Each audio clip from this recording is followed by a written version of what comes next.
C'est un spectacle très personnel.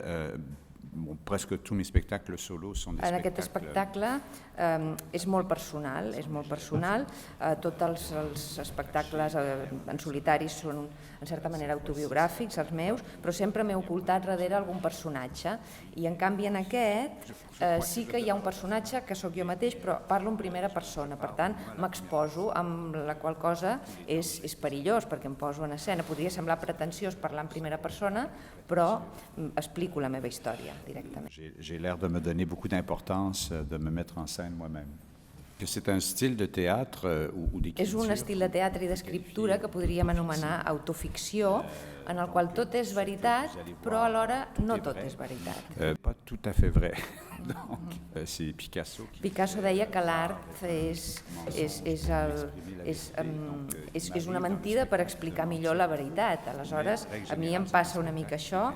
En aquest espectacle jo parlo de la meva infantesa, parlo dels anys 60 i parlo també de la meva adolescència. Aquest espectacle, aquest text en solitari, es basa en la memòria. De fet, al Quebec, totes les plaques, les matrícules dels cotxes, cada província té un lema, una frase que està inclosa en les matrícules dels cotxes, i la província del Quebec té la frase «Je me souviens», jo me'n recordo. Aleshores, si preguntéssim a molts dels quebequesos, potser molts d'ells no sabrien per què està escrit «Je me souviens», me'n recordo. I és curiós que un poble, una nació, tingui aquest leitmotiv i en canvi la gent en general no sàpiga per què ho posa. Il même parle de la mémoire.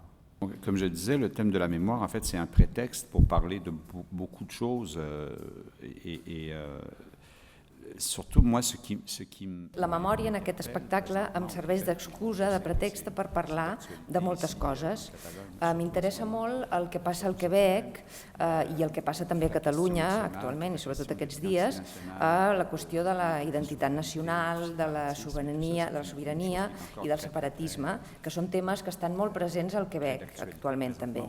Però m'adono que el discurs dels joves no parlen en propietat, no saben realment d'on va venir tot aquest moviment, d'on ve, on va néixer. Aleshores, els anys 60 van ser l'època en la qual jo vaig néixer, però també és quan va néixer sobretot aquesta identitat nacional i tot aquest sentiment d'autodeterminació.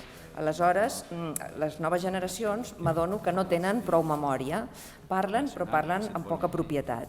I jo he sentit la necessitat de parlar d'aquest creixement de la sobirania nacional, però fet des del punt de vista d'un nen, amb els ulls d'un nen, en el qual explico els fets que s'han viscut, que vaig viure jo com a nen i després com a adolescent, i ho explico potser d'una forma una mica poètica o fins i tot ingènua, naïf. Évidemment d'un enfant, je n'en parle pas comme un adulte.